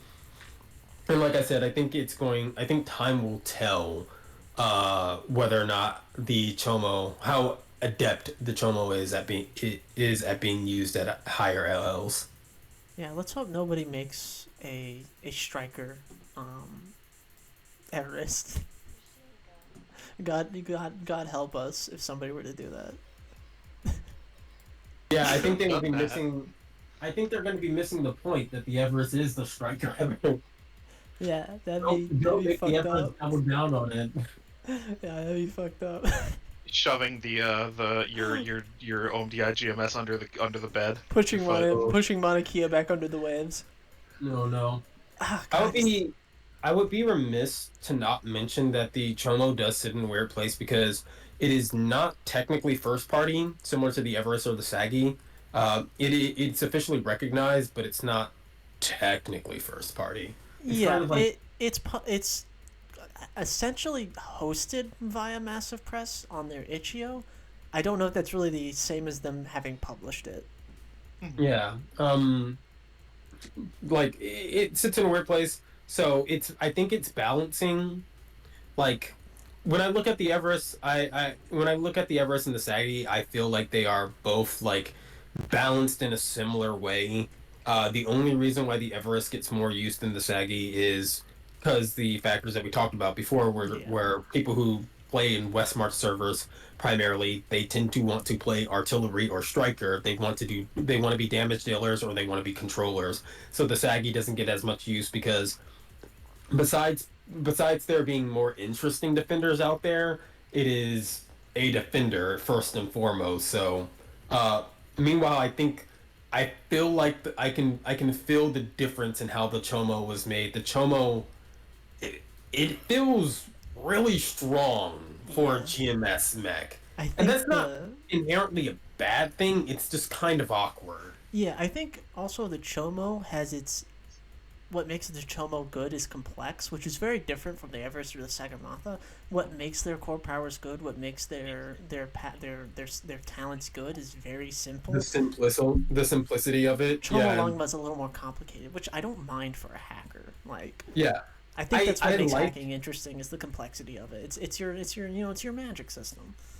I like your take. I also like just in general the Chomo's like frame traits and stuff because the Chomo, and this kind of is true for Solstice Rain as a whole. It it pushes aspects of Lancer that don't get a lot of use. A big one being bolstering. Mm-hmm. Bolstering is really good, but no one ever does it. It's really nice too. It actually makes grappling and hidden a little bit better if because those are like known contests and checks you're going to be making. So please bolster your local hidden and grappling characters. Remember, please bolster your friends. But yeah, Is there anything? otherwise, the only like through line for the Chomo is that it has replaceable parts. Yeah, like even its mounts are different. Mounts are completely different. Can't take a Traits heavy are. mount. Actually, this sucks. Yeah, actually, this sucks. No This heavy mount. We sucks. Can't talked super about heavy it. weapon. We get back to it. Can't mount a super heavy. It's crash. This thing sucks What? ass. Yeah. Is there anything else that we want to talk about? Because I think that's that just about covers it. I think. Oh fuck! Should we talk Mhm. about the core bonuses? The GMS core bonuses. Sure. Let's have a Yeah. look. Let's have a quick Yeah. Yeah, why look. not? This should be fast. Uh, Auto stab. Everybody takes auto stab. It's just good. auto stab Opt-out. is auto stab is a very funny core bonus, especially if you are running crack shot. Mm-hmm. Op cal once per round when you hit with an attack, you deal a bonus d6 damage. Doesn't work on the Everybody- second part of an attack because of how auxiliary works. But yeah, otherwise everybody likes overpowered caliber. It's funny. Overpower caliber your autopod. It's fine. Do it. Yeah. Improved armament. If your mech has fewer than 3 mounts, excluding integrated mounts, it gets an additional flex mount. That's pretty good. You can field a main weapon on that. That's not bad, especially for single mount or only. It's def- Yeah. yeah, it's definitely great for undermounted mechs. I can't even say undermounted. It's just good if your mech doesn't already have 3 mounts. Yeah. Get more weapons out Throw of this it. on the Chomo, throw this on a Goblin, throw this on a Duskwing, Or Those that's on are an Hydra. Orcus. Shh, no, don't do that. Integrated weapon. No, This is Orcus. actually, I think, my favorite of the additional mount types. I really like integrated weapon just because it reminds me. But I mentioned before that I've been playing like Lancer for a long time. And way back in like a super early version of Lancer, the way integrated weapons worked was that at the end of your turn, you would fire all of your integrated weapons, and the integrated weapon core bonus just makes me think of that. Because it is just you can fire it at any point at any point as a free action any other time you fire a weapon. It's not amazing, but it is a great way to just have more damage. Mount retrofitting's very interesting. I think it gives you a flexibility in types of builds. I think it's also funny that you can mount retrofit a improved armament to make it just a main ox now. Yeah, it's definitely mount retrofitting exists because main mounts and flex mounts are not the most like prime main type of mounting that you can do. So like main aux is considered like the best and the most flexible. So Hmm. just give yourself a better main mount. Yeah. And universal compatibility, if you have an efficient core system, like the good thing about this isn't that it regained 1 CP. There are plenty of mechs that like have an efficient core where that's gonna happen anyways. When I say plenty, I mean one, and when I say that one, I mean the Orcus, and when I say Orcus, I mean that motherfucker. Calendula has it too. Calendula has it too. Noted. Sorry, Calendula doesn't bother me. Wow, you were wrong, Six. I can't believe it. Why are It you even happens. making these? Why am I even making these? You're such an Orcus hater, I swear to God.